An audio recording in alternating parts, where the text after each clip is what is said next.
Hey there, my name is Brighton. Welcome back to another Midweek. This time joined with Pastor Rob. Yep. He gave this past Sunday's message, continuing in the Beatitudes. So Matthew chapter 5, you covered verses 8 and 9. Yep. So we had, blessed are the pure in heart, for they shall see God, and blessed are the peacemakers, for they shall be called sons and daughters of God. So let's just kind of hone in on the first one, pure in heart, for they shall see God. And you kind of started this out with saying Christ followers need to remember that God is more concerned about our inward character rather than our outward behavior. Right. And then you gave three examining factors: examining our motives, examining our reactions, and examining our relationships. Yep. So why do you feel like God is more concerned with what's going on inside, our motives, our reactions, and how we feel about relationships rather than our outward appearance? I think one of the beautiful things about having a personal God, one who knows us better than we know ourselves, is that he does see the inward us, right? And who he created us to be. Mm-hmm. And he's not worried about what we do. Like if I'm doing this and I look perfect, or if I have a motive and it's self-serving, he can see that. And so it's more about the intentionality in it, like who you are at your core as a person, and not so much how it manifests itself out into the everyday world. Because a lot of times, people can do things and they can be misunderstood, or they can be misrepresented, or they just, God is looking at who we are at the heart of our being, and not so much about the hands and the feet. And that's why David is such an interesting kind of example of this, because if you look at him in scripture, you're like, man, that guy is atrocious. Yeah. But in reality, God said, no, that's a man after my own heart. And we get a picture of that because Nathan goes to him, and then he writes down Psalm 51, and he's like, man, restore to me the joy of my salvation, so that I can reach other people for God and all those other things. So. Yeah.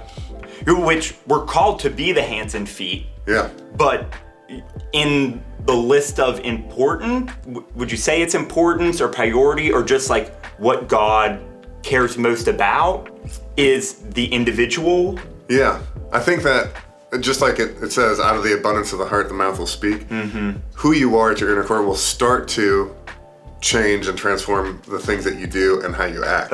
And so that's why God is more concerned about who you are at your inner self, your motives behind doing what you're doing. And then as he gets a hold of your heart, it's that sanctification process. As he gets a hold of your heart, then all of a sudden you're starting to act differently, you're starting to interpret things differently and perceive what you're supposed to be doing in the world differently. Yeah, it's not pure in actions. Right. If you have an impure heart, right, it really is, your heart has to be pure for then those actions to be glorifying to God. Right. Yep. Great. 100%. Cool. And then moving on to blessed are the peacemakers, for they shall be called sons and daughters of God. And you talked about peacekeeping versus peacemaking. Can you just kind of like give us a little summary of like, well, peacekeeping doesn't sound bad. Right. But peacemaking is really what God is looking for us to do. So peacekeeping is just, it's like seeking to make everything comfortable again. Like you don't want there to be any negative discussions. You don't want anything. And it's whatever, like I'm willing to put myself aside and what I believe aside just to keep the peace kind of thing.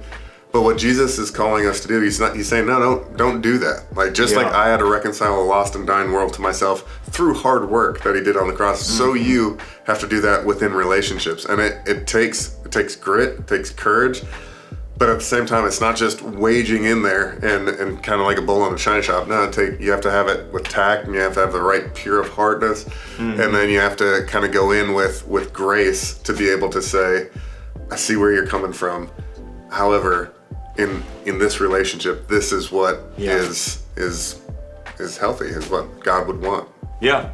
In that section, so in the back half of your message, you gave 4 points under being a peacemaker. You talked about meeting conflict with courage and grace, pursuing reconciliation, not just resolution, and then bringing healing where there is hurt, and then also reflecting the heart of Jesus. Yeah. So pursuing reconciliation, not just resolution, how can we differentiate those two things? Because resolution, it's like, oh, like we're going to resolve. Right. But to reconcile is biblical. Yeah. I think the easiest way for me to explain it, to understand it for myself, is like if my wife and I are having a disagreement and we resolve that disagreement, it doesn't mean that we reconciled our opinions. It just means that we have agreed not to argue anymore. Like it's not worth it. And so we're just sitting there in kind of like this weird tension that my needs weren't really met and her needs weren't really met. And so we're just but we're resolved. We're just not going to discuss it anymore. Yeah. Reconciliation is, I see where you're coming from. And I hear that, and here's where I'm coming from. Can you hear that? Yeah. And then together we can come to like an understanding and an agreement of, okay, this is how our needs are going to be met in a marriage. Yeah. Our needs are going to be met this way, and this is how we're going to move forward together instead of just like we just won't talk about it. Yeah. And then bringing healing where there is hurt. Now that sounds like a big challenge. Yeah, it is. We live in a broken world, so how can we peacemake for healing in this broken world? This is really a difficult situation for a lot of people because we just sort of want to, once we get the courage to go into a situation, we think it's like a one-time thing. Like we're gonna fix it right away, and that's what it is. But just like with a wound on your body, it takes time to heal. God is calling us to go into a situation and stay there with that person, do life with them, care for them, allow them to see that my heart, my pure heart, truly is for them. Yeah. And meeting the needs, having the wisdom of where to push, but at the same time the wisdom of maybe I need to pull back a little bit. And so it's really tricky, and it's a science a little bit to know when to push and when to retreat. That's all so good, so encouraging, and like you said at the end of your message, Jesus is the ultimate peacemaker. Right. So just like keep becoming more and more like him and making peace. Yep, allowing him to world. purify your heart, and then you can go and be his hands and his feet. All right, sounds great. Well, thanks so much to you for joining us again for another midweek. Hopefully that was a great encouragement to you, and have a great rest of your week.